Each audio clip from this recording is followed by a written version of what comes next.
Paz, senhor, irmãos, boa noite a todos. Amém? Nós chegamos aqui, último dia da nossa campanha. É uma alegria a gente poder chegar até o final, né, irmãos? Os irmãos que estão aqui, alguns irmãos que ficaram aqui durante todos os 12 dias, alguns parte em casa, parte aqui, alguns irmãos 100% em casa, né, irmãos? Alguns até por motivo de enfermidade, mas nós estamos felizes por ter chegado até aqui, que Deus nos dê uma noite abençoada, um término abençoado em nome de Jesus. Amém, irmãos? Bom, o tema de hoje, irmãos, das 4 lições que eu pude escrever, as 4 meditações que eu pude escrever desse tema, né? Nós nos dividimos aí entre o pastor Orlando, o pastor Silvio e eu. Esse foi o que eu mais gostei de escrever. Quem ia pregar hoje era meu irmão. Tenho certeza que ele gostaria muito de falar sobre esse tema hoje, né? Que é ânimo no uso dos dons. Bom, irmãos, vamos lá que eu tenho pouco tempo e eu quero falar algumas coisas sobre o texto. Eu quero ler em 1 Timóteo 4:14. Queria que você abrisse comigo a sua Bíblia.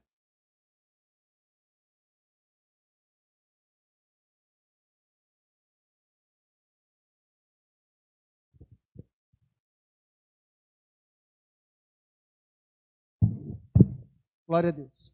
Todos acharam, irmãos? 1 Timóteo 4:14, que diz assim: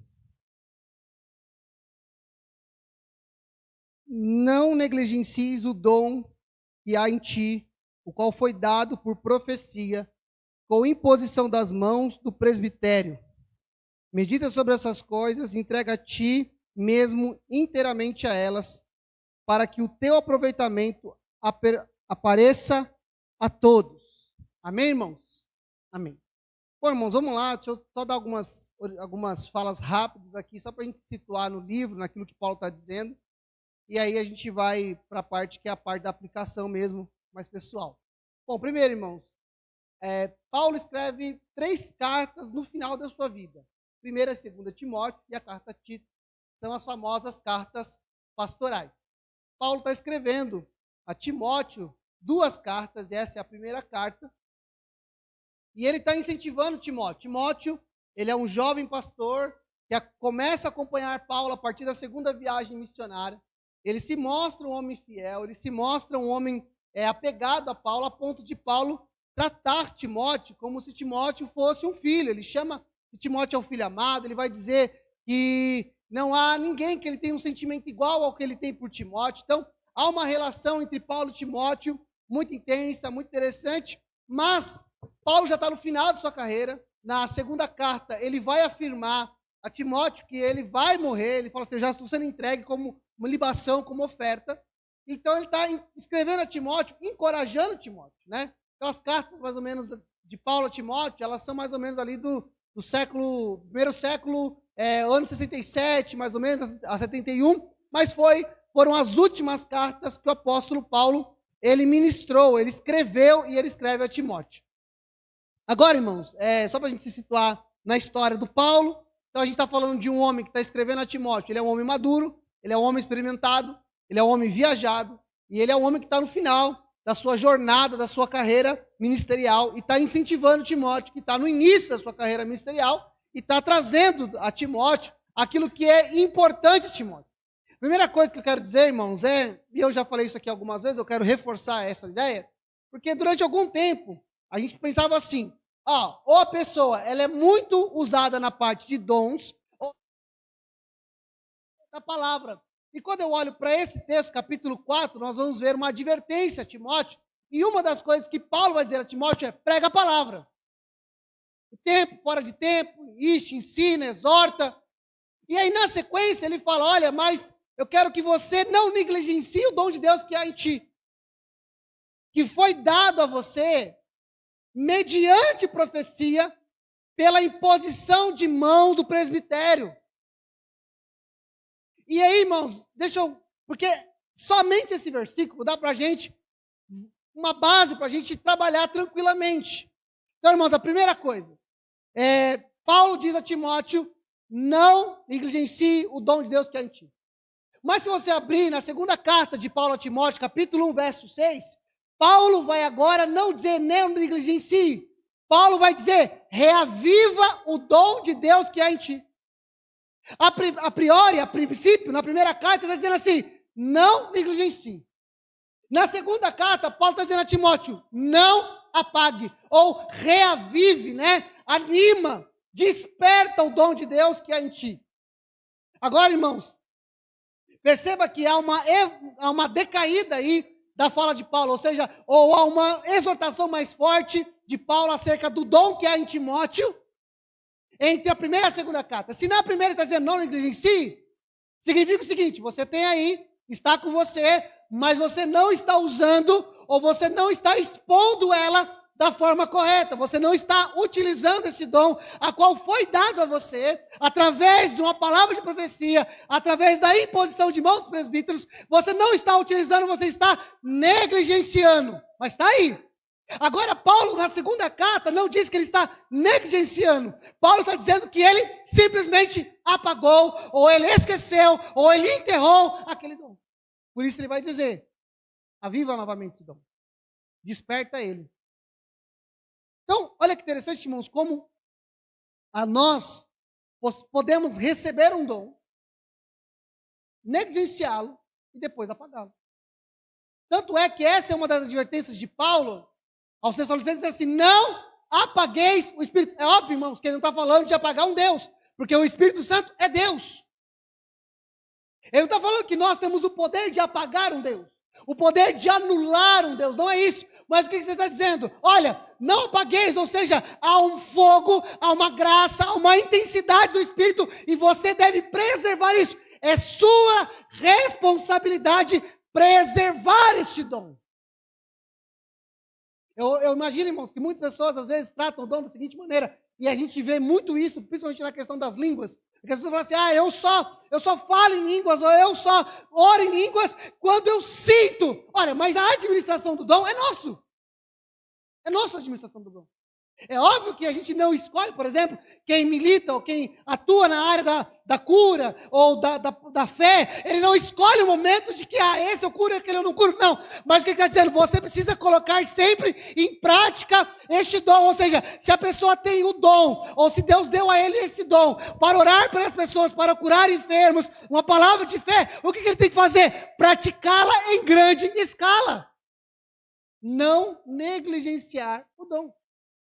Por algum motivo, irmão, que nós podemos citar vários aqui, a gente pode falar algumas questões aqui, que podem ser o motivo pelo qual Timóteo está negligenciando o dom.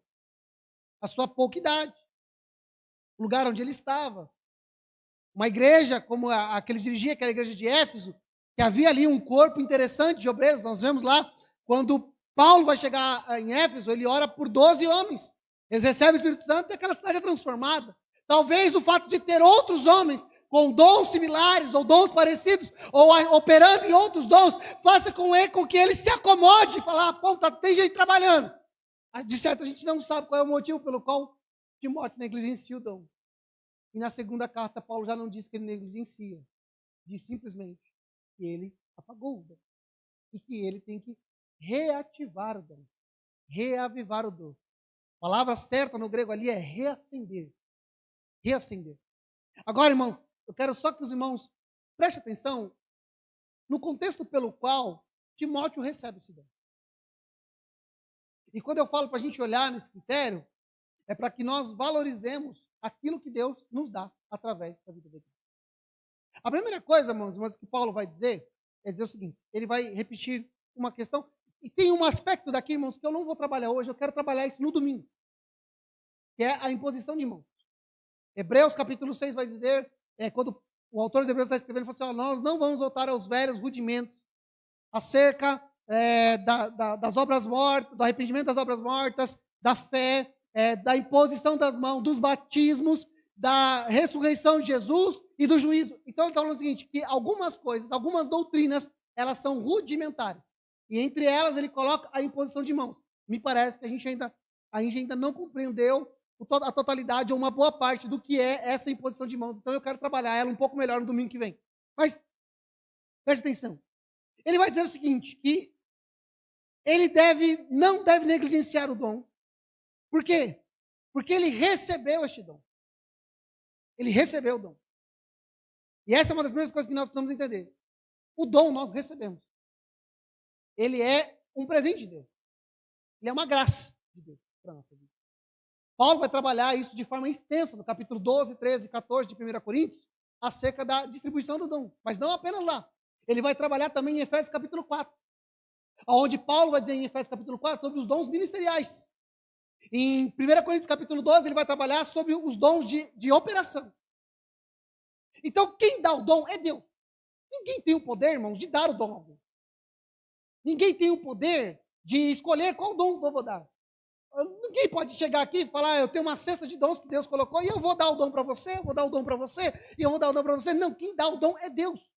A Bíblia vai dizer que, Paulo vai dizer aos Efésios que ele levou o cativo o cativeiro e deu dom aos homens. Então quem dá dom é Deus. É Deus quem faz, porque Paulo vai dizer aos Coríntios que o Espírito Santo é quem concede conforme a sua vontade. Para quê? Para a edificação do corpo. Então a segunda coisa que nós vamos entender acerca do dom. Primeiro nós recebemos de Deus. A segunda, para que ela existe? Ela existe para a edificação do corpo de Cristo. Amém? Então essas duas coisas precisam estar muito claras para a nossa cabeça. E ninguém tem o poder de dar nada para ninguém. Nenhum homem tem o poder de distribuir dom. E ninguém deve utilizar o dom para o benefício próprio, a não ser para a edificação da igreja. Agora, irmãos, salvo isso, a gente tem que entender como que funciona essa operação. Como que a Bíblia ensina acerca dessa operação. Paulo vai dizer, e vai dar duas questões para nós aqui muito interessantes. Paulo vai dizer aqui no capítulo 4, verso 14, que ela foi dada por profecia. É óbvio, irmãos, que se nós formos estudar, algumas pessoas vão dizer que o dom da profecia é o dom de interpretar as Escrituras, que foi dado a Deus no primeiro século, para que os homens pudessem interpretar o Antigo Testamento e aplicar no Novo Testamento, o que não está errado. É óbvio, irmãos, que a profecia do Novo Testamento, ela não tem a mesma equivalência do Antigo Testamento. Eu vou explicar rapidinho isso para os irmãos. No Antigo Testamento, a palavra de um profeta era a palavra de Deus, era infalível. Então ela não poderia ser julgada. Mas Paulo vai dizer que quando estiverem na igreja falando 2, 3 línguas, alguém profetiza e o resto julga. Então, na igreja, a profecia pode ser julgada, porque ela não tem o mesmo peso do Antigo Testamento. Agora, irmãos, esse é um indício. Porque se a palavra de profecia no Novo Testamento, ela só é apenas para interpretar as Escrituras, então aqui nós temos um equívoco, porque ela está sendo direcionada a Timóteo. E lá em cima, Paulo já trabalhou com Timóteo a ideia de pregar a palavra e insistir na palavra. Agora ele está entrando num outro tema. Aqui, irmãos, há uma direção do Paulo a Timóteo, dizendo acerca de algo particular que Deus deu a Timóteo. Então ele está dizendo que Deus a deu a Timóteo, primeiro, através da manifestação de profecia. Agora, irmãos, a gente vai precisar fazer um exercício de imaginação. Porque lá no capítulo 12, se não me falha a memória, de Atos dos Apóstolos, é capítulo 12, não me falha. Atos dos Apóstolos, capítulo 12, a Bíblia vai falar sobre uma igreja de Antioquia. Uma igreja 100% de não-judeus, uma igreja 100% gentil. A Bíblia vai dizer que ali naquele lugar havia homens, mestres, e aí ele vai dizer de várias nacionalidades, tem gente de todo lugar ali, inclusive da casa de Herodes. Tem gente ali naquele lugar. A Bíblia diz que eles, servindo ao Senhor, em orações de jejum, Deus disse àquela igreja, separai para mim Paulo e Barnabé para a obra que eu vos tenho separado. Agora, irmãos, a gente vai fazer um exercício aqui. Porque a Bíblia está dizendo que o Espírito Santo fala, e o Espírito Santo direciona aquela igreja para separar. A pergunta que a gente tem que fazer é, como que foi que o Espírito falou? Esse é o exercício que a gente tem que fazer. Como que se deu isso? Será que o Espírito Santo falou para cada irmão individualmente, em seu coração, testemunhando internamente cada um? E aí alguém olhou um para o outro e falou assim, rapaz, estou sentindo um negócio aqui. Que negócio? Eu estou sentindo aqui que a gente devia separar Paulo e Barnabé para o ministério. Eu falei, que engraçado, eu estou sentindo a mesma coisa? E o outro fala, o que vocês estão conversando? Eu estou achando aqui que a gente devia separar Paulo e Barnabé. Mas eu estava falando aqui agora com o nosso companheiro aqui, que eu estava orando e eu senti isso no meu coração. Ou nós podemos acreditar que em algum momento, num ato de oração, em algum momento daquele movimento que havia naquela casa, de pessoas que servem a Deus, que jejuam ao Senhor e estão servindo a Deus, alguém se levantou com a palavra de profecia e aquela palavra foi julgada e eles compreenderam como igreja que Paulo e Barnabé deveriam ser separados para o missionário. Me parece, irmão, que a segunda questão é mais plausível do que a verdadeira. Embora Deus possa trabalhar das duas formas. Então, o que a gente tem que entender, irmãos, é que profecia, quase sempre no Novo Testamento, ele está ligado a alinhamento daquilo que Deus quer especificamente. Ou seja, quando a gente fala sobre palavra de profecia, nós estamos falando daquilo que o profeta está recebendo de Deus, e não é uma antevisão, e não é uma visão do futuro, mas é uma visão de alinhamento. O que é que Deus quer acerca daquela pessoa, ou que fato aquela pessoa vai passar para que ela se prepare para ela. Então, lá no capítulo 12 de Atos, o que acontece? Há uma profecia. O Espírito Santo fala à igreja, e a igreja se movimenta através do quê? Daquele alinhamento que o Espírito Santo está dando àquela igreja de Antioquia, separar Barnabé e Paulo para a obra missionária. O que nós estamos tentando entender é que quando Paulo vai descer a Jerusalém, e no meio do trajeto, no meio do caminho, ele se encontra com um homem, a qual a Bíblia diz que é um profeta, que é Gaio. E ele vai lá, amarra Paulo e fala assim: assim se fará o homem dessa cinta. Paulo não desiste da viagem, Paulo continua a viagem. Por quê? Porque Deus já havia dado um direcionamento para Paulo, que ele deveria sofrer por amor de Deus. Então entende que aquela palavra, aquele alinhamento que Gaio está dando para ele, não é para ele desistir da viagem, mas é Deus antevendo o que vai acontecer lá, já que ele estava descendo. Ou seja, ele estava alinhando o coração do Paulo. Agora o que a gente precisa entender, irmão, é isso. Que Timóteo, irmão, e essa é a palavra que eu quero usar. Timóteo foi ativado através de uma profecia e, na sequência, uma imposição de mãos dada pelos presbíteros. Como eu disse, eu não vou trabalhar aqui a imposição de mãos. Eu quero trabalhar isso melhor no domingo. Mas percebe, irmãos, porque há um segundo erro quando nós pensamos acerca de agir-se nos dons. E aí, eu vou trabalhar duas questões que tanto apresenta-se aqui, quanto se apresenta no capítulo 1, 2 Timóteo, versículo 6. Porque Paulo, quando vai dizer no capítulo 1, verso 6, de 2 Timóteo, ele vai dizer o seguinte: Timóteo, reaviva o dom de Deus que é em ti. E foi dada por imposição de mãos da minha pessoa. Paulo agora não diz que foi pelo presbitério. Paulo diz que foi através da mão dele. Então a gente precisa entender o que Paulo está dizendo. Ou nós entendemos que Timóteo recebeu o mesmo dom, ou foi ativado de duas maneiras, ou por duas pessoas, pelo corpo da igreja, por Paulo, ou nós entendemos que no momento em que Timóteo recebe o dom por profecia e imposição de mãos, Paulo participa do ato. Amém, irmãos? Está conseguindo acompanhar? Então tá bom. Agora, ele vai dizer o seguinte: quem que ora, ou quem que impõe as mãos? O presbitério. E aí, irmãos, quero corrigir um pensamento que de vez em quando a gente percebe que nasce no coração de alguns irmãos e no coração da igreja. Acerca do seguinte: a pessoa que se move no dom, ela deve ser, e aí, irmãos, é um estereótipo isso, ela deve ser uma pessoa desleixada, despreocupada. É uma pessoa que não está nem aí com os critérios, com as métricas, com as doutrinas, com o costume da igreja. E aí, irmãos, o que me pega, e aí é uma questão pessoal minha, o que me pega com algumas pessoas que até se movem no dom é essa falta de preocupação com o contexto. Qual que é a falta de preocupação? Deus me usa mesmo, então vai do jeito que vai. Eu falo do jeito que eu quiser, eu me remeto da forma que eu quiser, eu me movo da forma que eu quiser, eu oro da forma que eu quiser. E aí, quando eu olho para esse texto, Paulo dizendo que Timóteo recebe através de profecia e imposição de mãos do presbitério. E aí, irmãos, nós vamos entender o que é o presbitério. O presbitério, irmãos, não é um grupo de gente animado. O presbitério de uma igreja, ele não é um grupo de gente que está lá animado e está querendo fazer uma revolução. A verdade, a palavra presbitério, ela busca essa palavra lá no termo judaico, que é ancião. E quando nós trazemos para o contexto da igreja, é óbvio que não é uma questão só de idade. É uma questão de experiência. É uma questão de maturidade. Paulo vai dizer a Timóteo que aquele que deseja o episcopato, grande obra é urgência, mas que essa pessoa ela não deve ser neófita, ou seja, novo na fé, para que não caia na condenação do diabo. Ou seja, se a pessoa quer exercer o presbitério, ou quer o episcopado, ou o bispo, né, da palavra, o que essa pessoa tem que ser? Ela não pode ser nova na fé, ela não pode ser neófita, ou seja, ela precisa ser uma pessoa experimentada. Então, irmãos, olha só.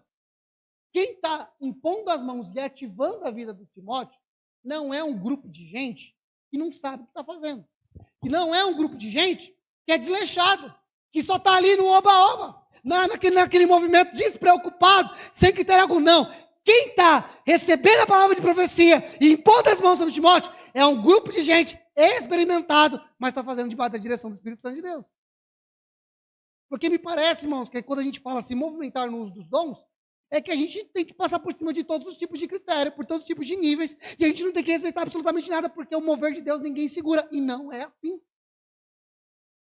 Mas também, irmão, o zelo pelas coisas, o zelo pela palavra, o zelo pela doutrina, o zelo pela cultura, não pode apagar a movimentação do Espírito.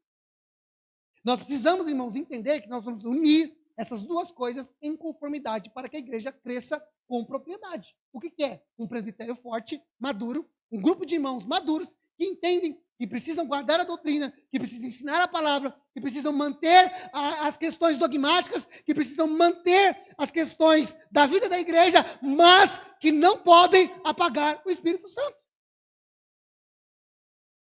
Observe, irmãos, o que Paulo vai dizer na segunda carta, capítulo 1, verso 6 em diante. Ele vai dizer assim: por esse motivo, te lembro que desperte o dom de Deus que está em ti pela imposição das minhas mãos. Ou seja, Paulo participou daquele movimento de imposição de mãos, ativando a vida do Timóteo. Agora, olha o que ele vai dizer. Deus não nos deu o espírito de medo. Perceba que essa palavra espírito não está maiúscula, minúscula. O espírito está em nós. É o nosso espírito.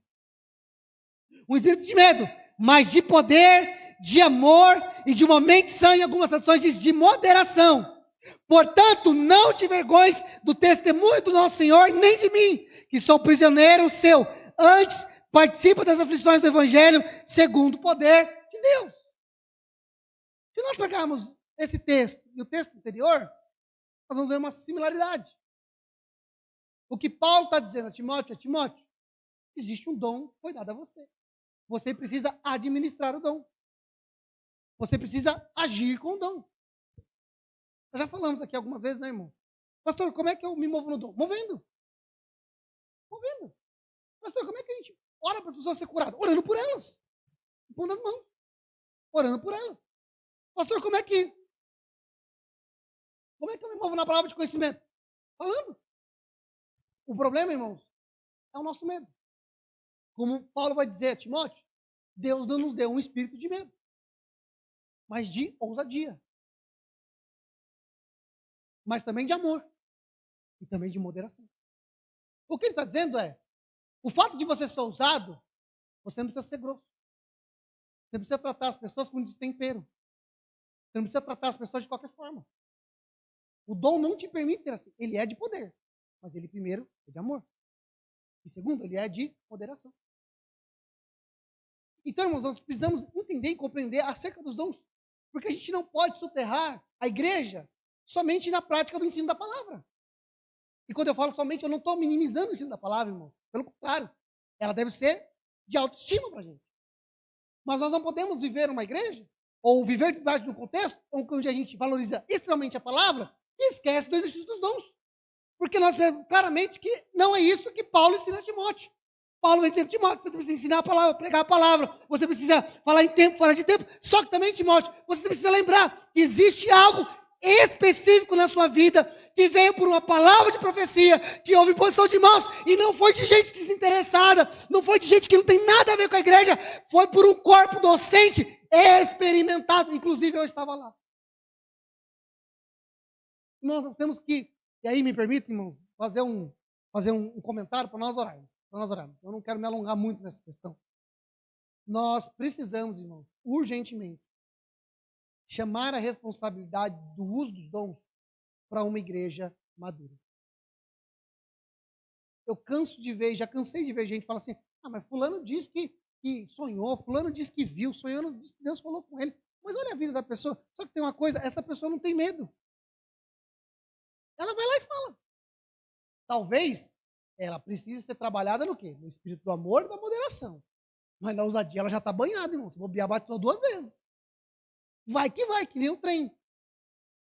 E a gente precisa trazer, irmão, esse ambiente de manifestação de dom para dentro do ambiente onde a palavra é pregada, aonde há uma igreja madura, mas que não enterra nem negligencia e nem apaga o dom de Deus que foi dado a cada um de nós. Amém, irmão? Então, irmão, nós precisamos exercitar o dom. Se Deus te deu um dom, não pense que você vai ficar lá sentado, olhando e falando, na hora que Deus quiser me usar, Ele vai me usar. Não. Se move em direção dessa verdade. Se move em direção desse negócio. Se Deus te chamou, se você tem um claro entendimento que Deus te deu algum dom de operação ou de ministério, se move em direção desse dom. Pratique esse dom em larga escala. Você não vai acertar tudo. Como um pregador não acerta tudo, irmão. Tem um monte de mensagem que eu já preguei lá atrás. Se eu pudesse, eu saía pregando tudo.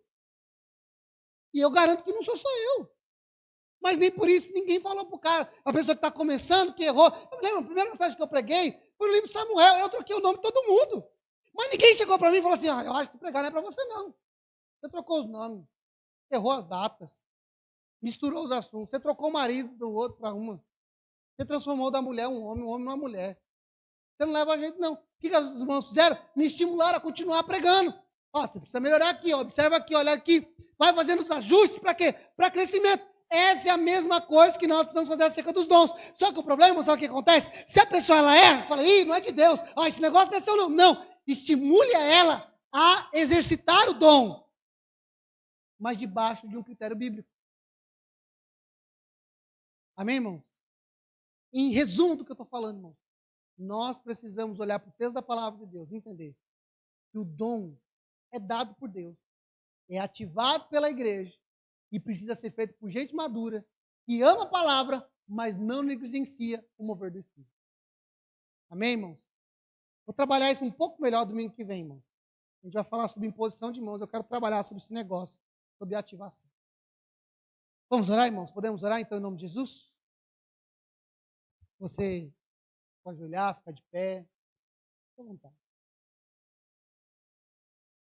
Que Deus nos dê graça, irmãos, para nesse ano agora de 2022, o Senhor nos faça lembrar os dons, né, que nós recebemos. Os dons que recebemos. Se a gente estiver negligenciando, que a gente utilize. Se a gente estiver apagado, que a gente ache um maçarico do céu e acenda ele. Que a gente faça isso debaixo de um espírito de poder, de amor e de moderação. Podemos orar, irmãos, em nome de Jesus? Vamos falar com Deus? Vamos ter esse tempo agora de oração, de clamor, de busca. Os irmãos que estão aqui, os irmãos que estão em casa. Vamos orar por isso, vamos pedir essa graça de Deus.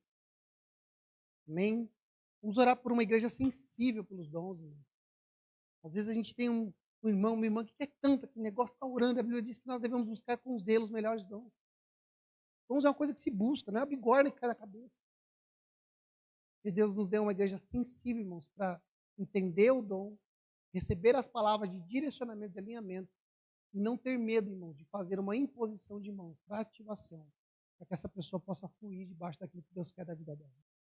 Amém?